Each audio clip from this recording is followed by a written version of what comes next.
priceless, and that was on display the other day. Virat, a couple of points. Did you like any of us? We were doing a bit of bowling over there. Did you like us? I didn't see long enough. I didn't see we were hoping that you'd see a bit. Coming back to the Pakistan match, the win, was it a sort of emotional high? You play with a lot of passion in the middle, but when you are off the field, of course, you seem very, very calm. Was that emotional high for you and the team? And is it a little flat after that? Not at all. We are just, excited to be here in this tournament and be playing against the top teams in the world. Starting off with Pakistan, as I said, the environment around the game is very, exciting. As cricketers, we treat the game the same way, and we know wherever we play, there are going to be big crowds. Indian fans really like to travel and support the team, and we see that everywhere in the world. So the environment is not going to change much, especially if the team starts winning. Then the buzz obviously gets bigger and bigger. So I don't see the environment getting flat after the first game. I think there's only more excitement among the fans because they expect the team to play well, and when you start like that, they get even more involved. They make even bigger plans. More people come in, more friends fly in. So those sort of things happen. So I think as cricketers playing for India, anywhere in the world, you get a good environment to play in, and one should cherish that and seize the opportunity. But it's very important how you play as a team as well. If you play exciting cricket, then obviously people come in and create that environment for you. So as I've said before, it's a give and take. I don't see the environment changing too much. Thank you, sir. Virat, after the last match, you said we need to improve your fielding. What exactly did you do, and how do you rate Sri Lanka as a side overall? As I said, it's top 8 teams in the world. Sri Lanka, in ICC tournaments, they've done really well.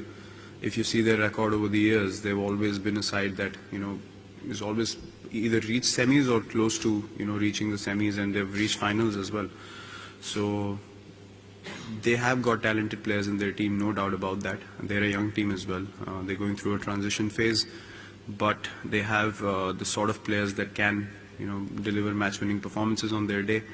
Apart from that, the fielding aspect, yes, I felt that, maybe starting the tournament and having done so well with the bat, I think the guys wanted to bring in that extra energy, and sometimes, just starting off the tournament, creating momentum as a team, you can misfield a few and you can get overexcited. There can be lapses as well, especially when the team is 7 or 8 down and you know that the game's going to get done soon. The complacency can come in. I'm not sure if it did, but that could be another factor. But we've addressed those things and asked the guys to be ruthless and finish games off, because the teams that bat deep, they can get a 60-70 run partnership even in the end if there's a lapse in the field. So in a tournament like this, I think you need to plug those holes, and as I said, we've identified that. We're going to work hard as a team today in the fielding drills and improve that aspect going forward. Thank you, sir. Last fight. Virat, a question regarding Ashwin. Like a champion performer, had a great test season, and after that it's purely combination, and Jadeja has done really well and he fits in the combination. As a player, all champion performers have their egos. So how does the captain come in, and what do you tell someone who has been probably the #1 spinner in the world for the past 12 months? So what do you tell him when you leave him out? Well, Ashwin is, a high-class bowler, everyone knows that. And he's very professional as well.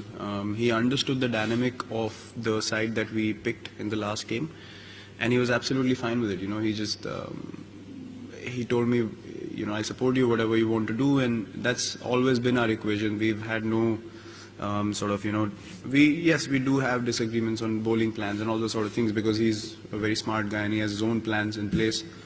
All those things happen, but in this case where team selection and all these things come into play, he's very professional. He understands what the team demands, and it's a very, very nice thing and a beautiful thing about him, that he always puts the team first. And he was the first guy who said, I have no problems with the kind of combination that you're going in with. Thank you, sir. Last four. Virat, when you're batting through the middle, so 25, 30 overs like it was against Pakistan, who decides when to take on the bowlers if you're having a long partnership? How do you go about deciding it, you or Rohit, or whoever's batting in the middle? It really depends on who's striking the ball better at that particular phase of the innings. You get to know that as a batsman, who's in a better mindset to take on the bowlers at the moment, who is more clear in their head in terms of getting the boundaries where they want to. So we communicate immediately. I'm feeling better, so I'm going to take on this bowler, and you bat through, and then we switch roles like what happened between me and UV. Although UV and me, could not communicate for long enough because he started from very early in his innings, and his intent was pretty clear. So I only had to take over after he got out. But in a long partnership, as you mentioned, you get a feel of the game through the overs. There comes a span of 2-3 overs where you understand when a guy is shifting gears and you need to play the second fiddle to him. So it's pretty easy. For guys watching outside, they might think, there's too much communication, but you sense it. As cricketers who've played for so long, you sense where the game is heading and who's in a better position to strike. Virat, in your own words, you mentioned that your 11 against Pakistan was pretty much keeping in mind the opposition. So looking at Sri Lanka, what kind of a combination are you looking to go ahead with? We still haven't spoken about the combination. We're going to do that now at practice. Again, we're going to look at how their batsmen to react to different bowlers and all those sort of things, and then we decide on the combination. Thank you. Last two. Virat, Mohammad Shami didn't play the last game. Was that just a tactical selection in terms of the combination you wanted, or is he still feeling his way back in after injury a little bit? See, Shami hasn't played 50 over cricket for a long time, and I'm glad he bowled really well in the first few practice games.